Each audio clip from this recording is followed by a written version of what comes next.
Breaking news, more than 594 Bitcoin valued at over $38 million has been stolen from roughly 500 different people using ColdCard hardware wallets. This vulnerability is ongoing, and I'll be sure to keep you posted as more updates come out about what's going on. But in the meantime, we need to talk about how this happened, what you need to do immediately if you're a ColdCard hardware wallet user, and some methods we should all be implementing starting today to keep our crypto safe. So let's not waste any time. Here's what we know so far. ColdCard released a security advisory stating that if you created a seed phrase using a ColdCard MK3 with wallet firmware versions 4.0.1 through 5.0.3, which was the final version ever released for the MK3, your seed phrase is at risk. But let's break this down into simpler terms. One of the most important jobs every hardware wallet has is generating a one-of-a-kind, completely random seed phrase. Most hardware wallets do this using the hardware itself, more specifically the secure element chip or the general purpose chip inside the wallet. But the ColdCard wallet failed to do this because of a coding mistake inside the firmware. This mistake caused the wallet to use a weak, predictable software-generated seed phrase instead of a truly random hardware-generated one. That, combined with some other known information, allowed attackers to guess these seed phrases. Basically, an attacker found the vulnerability in ColdCard's firmware, recreated the seed phrases offline, probably using AI, and then strategically drained more than 500 ColdCard hardware wallets, totaling over $38 million in Bitcoin in about 30 minutes. We're talking 6 to 7 years of savings being drained from these wallets almost instantly. And keep in mind, this type of remote drain attack has never happened to any cold wallet before. Now, you're probably wondering if any other hardware wallets are affected. Here's what I know. As far as hardware wallet brands go, ColdCard is the only one affected at this point, but there is some debate over whether this only affects the MK3 or if other ColdCard models are affected too.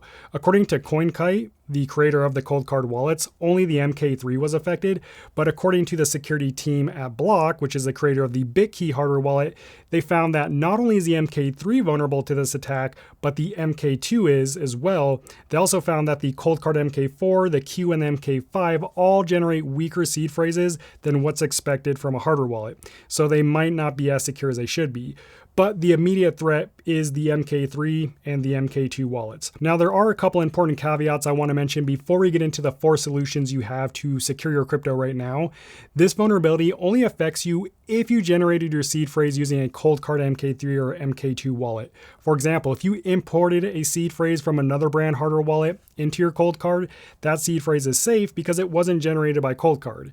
And secondly, if you're using a ColdCard wallet with a passphrase, also known as a hidden wallet, your crypto is safe because the passphrase adds more randomness to your standard seed phrase. But if you're using the standard 12 or 24 word seed phrase that was generated by the ColdCard wallet, your crypto is likely at risk. Personally, I would treat this as something that needs immediate attention. That said, if you are currently using a standard seed phrase that was generated by a ColdCard wallet to store your crypto, you have a few options.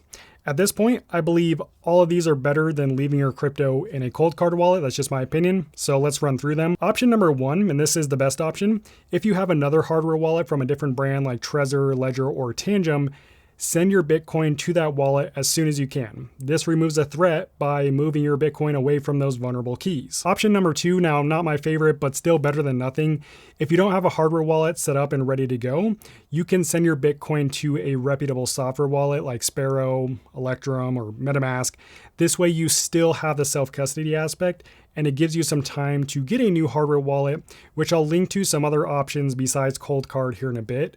Or option number 3, if you're in a hurry, and this is my least favorite option, but still better than nothing, you can send your Bitcoin to your preferred crypto exchange temporarily. So whatever exchange you already use and have an account with, you can send your Bitcoin there temporarily until you can get your hands on a new hardware wallet. And there is a 4th option, but this one is really up to you. You can continue using your ColdCard wallet, but, and this is a big but, you need to create a passphrase wallet and then send your Bitcoin from the standard wallet to that passphrase wallet. According to CoinKite, this should also secure it, or at least be more secure than leaving your Bitcoin in the standard seed phrase. That said, there are 3 methods we should all start using today to help prevent something like this from happening to us in the future with other wallets. And this applies to everyone, not just ColdCard users. But before I share those, I know a lot of you are looking for ColdCard alternatives. I have a few recommendations. I've tested and reviewed over 40 different hardware wallets over the past 6 years, so I have a pretty good idea of which options could be a direct replacement. Now, I'm not going to go in depth on each one, but I'll drop a review for every wallet I mentioned down in the description, along with links that'll get you either a discount or free Bitcoin with your order. Hopefully that kind of helps you out. But there are really 3 wallets I'd personally recommend. First is Trezor. I like the Trezor Safe 7 the best. Then there is Ledger. I would just go for the Ledger Nano Gen 5 because it's an affordable option. And then last would be Tangem. Tangem now has support for multiple Bitcoin addresses, so it makes it a really good option. This is the one that I use the most. Anyway, those are the wallets I'd recommend. I'll leave links and reviews to them down in the description. That said, we need to make sure that we protect our crypto and ourselves moving forward from attacks exactly like this one. So here are 3 things you can start doing today to secure crypto. Number 1, have a backup cold wallet ready to go. At this point, I think it's safe to say having 2 wallets from 2 different brands isn't a terrible idea. That way, if something happens to one wallet, like ColdCard, you can immediately send your crypto to a Trezor or whatever it may be. So get a backup wallet, set it up, and have it ready to go. Number 2, use a passphrase. A passphrase, also known as a hidden wallet, is a security feature offered by virtually every hardware wallet today. It lets you add an extra word to your standard 12 or 24 word seed phrase to create a completely separate hidden wallet. This makes your wallet harder to guess and harder to access. The main thing to remember is that you need both your seed phrase and the passphrase combo to access this wallet. So make sure you record both of them and treat both of them like you treat your seed phrase. Number 3, stop falling for all the marketing BS from these different hardware wallet brands. I've said it for years that Bitcoin only wallets are not automatically more secure than non-Bitcoin only wallets. And unfortunately, that was proven today. Terms like Bitcoin only and air-gapped are often heavily marketed as more secure, but they don't automatically make a wallet more secure.